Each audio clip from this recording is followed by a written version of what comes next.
All right, it's time for the Axe Effect interview of the weekend. Who better to talk about the Rams and the F that cap? Used to be F them picks, F that cap approach to doing business than Hall of Famer and one of the greatest to ever touch a football. Forget about running it or catching it. The one and only Marshall Faulk is here. Marshall, thanks for joining us, man. We appreciate you. We'd love to get your thoughts on just the Rams and their approach to doing business. Cooper Kupp talked about you can trust this organization to take care of players. They've extended Stafford. They've taken care of Aaron Donald, Cooper Kupp. And that's in addition, of course, to signing Allen Robinson and Bobby Wagner this offseason. But it's very much a upper class and rookie contracts, cheaper type players approach with no real middle class. How do you feel about this model that Stan Kroenke and the Rams are turning the league upside down through? I think we have to look at it and actually give it the credit, like it's working. When you see receivers whom are thought of like Cooper Kupp being moved, guys holding out, the Rams not much infighting, and they didn't even let it become an issue with Aaron Donald. When you think about what's going on with other players and what they've produced and what they've done for those teams, they did not let the Aaron Donald. They were like, you know what? We're not playing chicken here. No. We want you back. How much? Literally, it was that easy. They didn't have an axe to grind or anything like that. I just like how they're doing it. And here's the thing: the players that they went out and got, the guys that they're paying dividends. And don't leave out the Jalen Ramsey deal that they did, the money that they gave him. They are continuing to take care of their players. And what you're going to see is you're going to see guys just like you saw Odell come there last year. You're going to see guys, I want to go play with the Rams. That's going to start happening. It's not just going to be LA. It's going to be the organization that's bringing them in as well. Yeah, first class. Well, Marshall, I wonder if you put yourself in this situation as a player. Let's say you're on the Rams and you win the Super Bowl like they just did, and they're making all of these moves for right now. Does it give you more confidence that, hey, I got guys now who I know are winning players, or do you look at the long view? Because traditionally, organizations have said, look, we can't bring everybody back. And we're trying to win multiple Super Bowls, so players, you understand, right? That we're not just trying to win for right now, we're trying to win for the next 5 years. For you, do you dismiss the latter thing I just said? And like, hey, I'm not worried about the next 5 years. I'm playing right now, and this is what I want. In St. Louis, you can worry about the future. In LA, it's right now. You look at what the Dodgers are doing. You look at the Lakers going to get LeBron. It's right now. You can't build a $4 billion stadium and then say, hey, we're going to win in the future. No.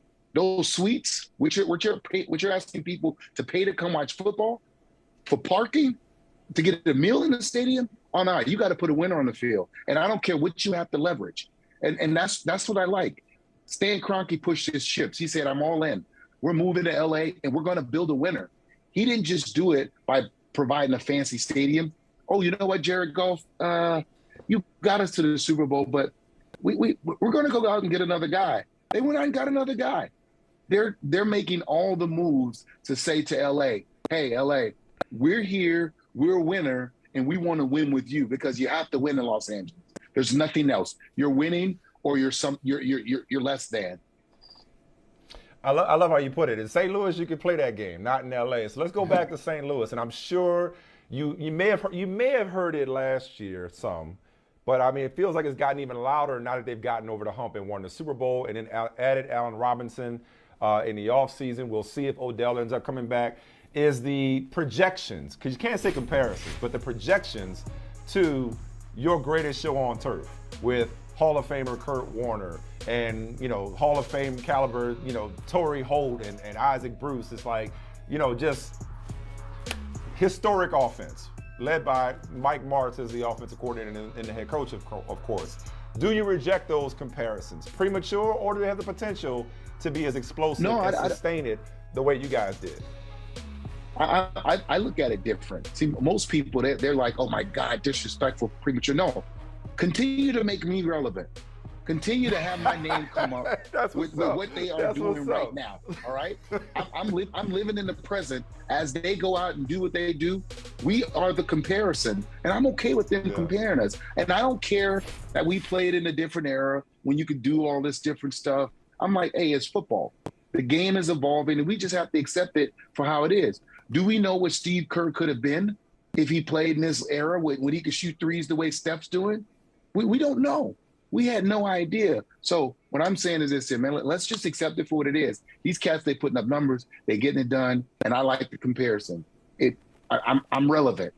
They're being talked I like that about. attitude. I haven't played a game since, Right. since 2005. They talking about Right, me. we showing your highlights. That's right. Hey, Marshall, I'm going to put that on my office door. That's the phrase. Continue to make me relevant, okay? That's a motif Thank you. to live by. But you talk about, being the MVP of the league in 2000. And in 2000, a running back is the MVP. You were a runner. You were a receiver. And running backs were drafted highly in the early 2000s. Now that position is looked at differently. I just wonder, how does someone like you view the running back position? Do you agree with the devaluing, in a sense, that the league has put on running backs? See, I don't think the league has done it. I think it's what you have to have in today's league. Back when we played, if a Barry Sanders got hurt, the Lions were trash. If an Emmitt Smith held out, the Cowboys were trash. If a Marcus Allen didn't show up, the Raiders or the Chiefs were trash. And now what teams are doing is, we got to have the next guy ready. That's not acceptable anymore. And it's moved into just about every position except quarterback. But I'm telling you, it's coming. There's going to be the day where a team they're going to be subbing quarterbacks. Hey, we got our running quarterback, we got our passing quarterback, and we can win with both. It's the evolution of the game. There's too much money in the game right now for you to say, if you lose one player, you can't win. We won a Super Bowl with the backup quarterback. Right. Let's be real. Who turned into, a Hall of Famer. So it's just not acceptable. The position isn't the value. Now, I'm gonna be real. These young kids, they're going to college, and what they're doing is they're allowing the running back by committee. When you decide you want to play as a freshman, and there's a junior who's been waiting, and now you got to split time with the freshman, the junior, and the sophomore, you come into the league sharing carries, sharing touches. And I don't think there's a lot of young backs that's in the league right now who could actually play and carry the ball 30 times and play 50, 60 plays a game. They're all coming out. They're devaluing themselves because guess what they want? They want longevity. They're playing the long game. If I can play 12 years making $10 million a year, that's a lot of money. Yeah, I'm wondering, okay, what's the hardest part about that? You've done it. You've carried the ball 30 times a game. You've been a receiver too. What are you playing for? It's what are you playing for? Like, I wanted to be on the field. I want to be on the damn field. There ain't nobody coming in, hey, coach ain't sending you in. I can do this. Listen, that's why I played first, second, and third down. And when they needed me, instead of putting in the receiver, oh, no, I can do that too. Hey, man, this business is about the more you can do. What's the number one ability? Availability. You got to be available if you want to be great in this game. Somebody who struggled with his availability the last couple of years, Christian McCaffrey, who some have likened to the closest thing to a modern day version of yourself. Understand you've kind of, he's picked your brain, especially as he goes into a stretch of his career where you really took off around the same time in your career, the midpoint of your career, where you really became, just a different weapon altogether. What have you told Christian McCaffrey about how to take care of himself and preserve himself and stay on the field more than he's been able to the last couple of years? I told him the workouts that he did at 18, 19, and 20 is not good for a 25, 26-year-old body. I told him, I literally gave him my practice schedule and how I went about practice. How do you get ready for games? How do you preserve your body, the things that you do to make sure that your legs are ready and that your mind is sharp? And we just talked about just different ways to train, different things to do. And I don't want to call it load managing because it's not really that, but you have to practice smarter. It's not just practicing harder, but you have to practice smarter and make sure you take the relevant reps, the ones and the mental reps is definitely there. And I just thought you got to watch more film. You got to do more studying.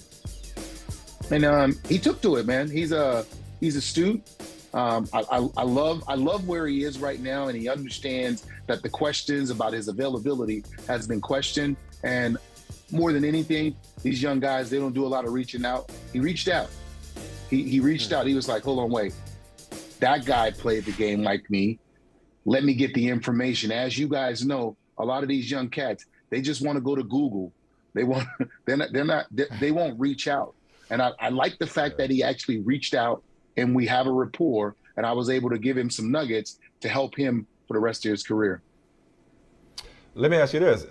If talk about weapon, I look at you and I don't even see a running back or a wide receiver. I see just a weapon, right? Ultimate weapon.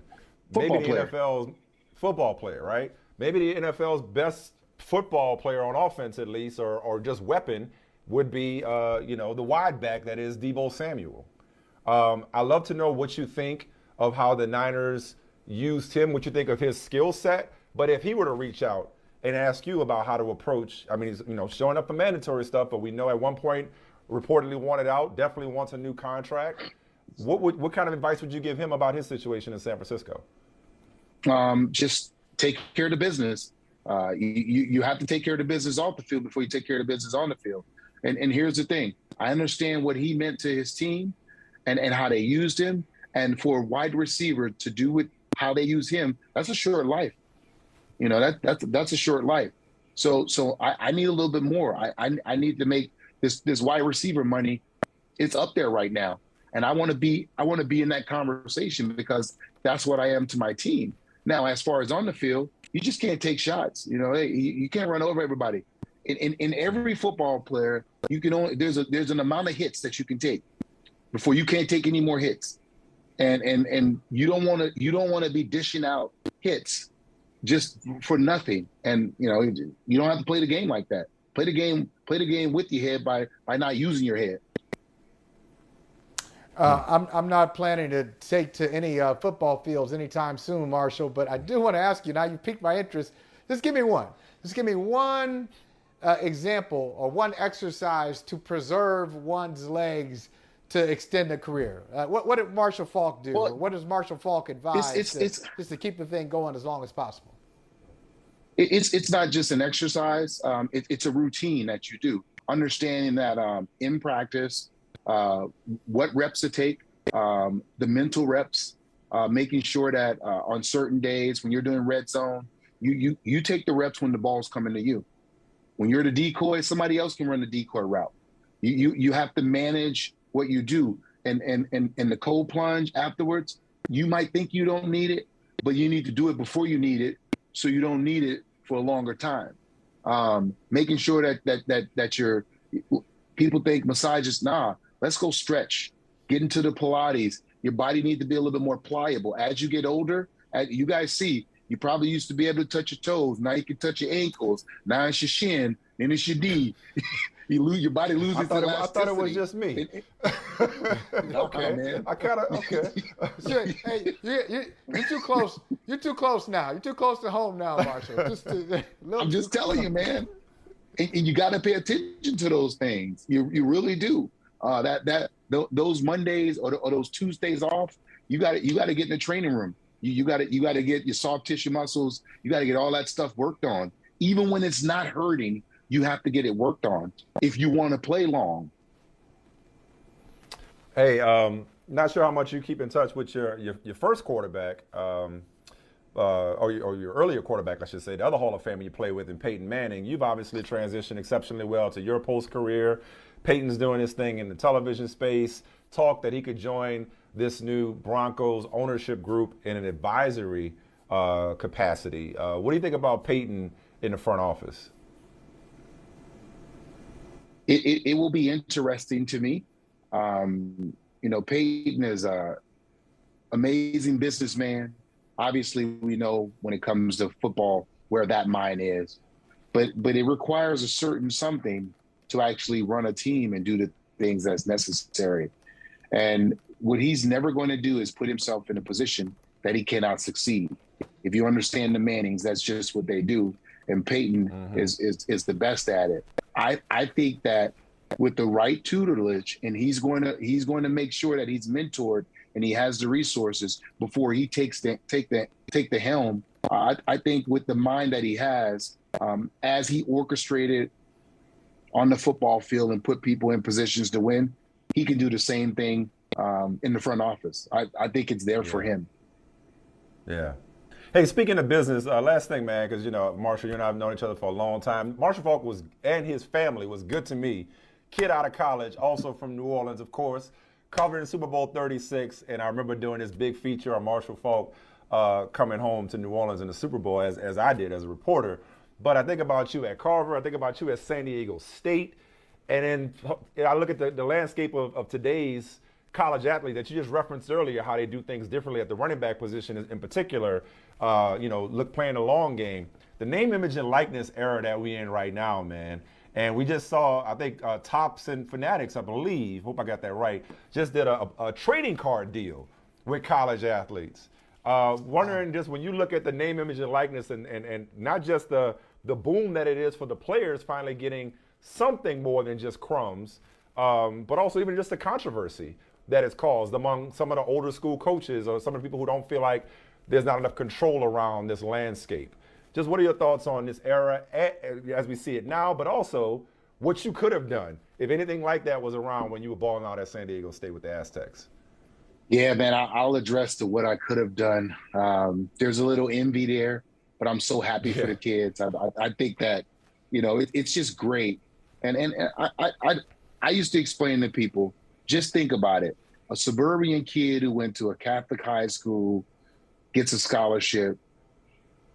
A kid from the ghetto gets a scholarship. We go to the same school under the same scholarship. My family's not sending me money. His family's sending him money. It's not the same scholarship. It's different. It looks different. And so not being able to use your name, image, and likeness, it really hurt a lot of players. And it caused players to possibly make some poor decisions with agents and stuff like that. Or even, who was it? Was it Terrell Pryor with the tattoos and to help his mom pay her rent? I mean, let's be real what the man is trying to do. But the monopoly is actually being put in check, which is the NC2A. The monopoly, the racketeering of the amateur sports it was tested. It is being tested with the NIL. And so, I think that the landscape and what it has done to football on the other end is it's leveling the playing field. A Texas A&M can do what Alabama has been doing. I mean, here's the reality, and I'm just telling you. Yes, I can go compete at Alabama against another 5-star, but if I can go to Texas A&M or Texas or any other school and compete against a 4-star or 3-star and start and then get to the league the same way, I'm gonna do that. You got to give me a reason to come to Alabama. Just I'm from the South. I ain't going to Alabama. Word. I'm just telling you. Like I'm just being real. I'm not going to Ole Miss. No, you're not getting me to go there. So why would I? That's real talk. That's real talk right there. All right. Why would I? You have to give me a reason to come. Hey, listen, we didn't give you a reason other than just some love, man. Thank you for showing us love for coming on our show, man. This is priceless. Marshall Faulk holding it down for the Axe Effect interview of the week, man. Thank you. We can talk to you all day, but we're going to let you go. Thank you for the time, brother. Hey, thanks for watching Brother from Another on YouTube. Make sure you hit subscribe before you leave, and be sure to watch us 3 to 5 p.m. Eastern Time on Peacock. Appreciate you.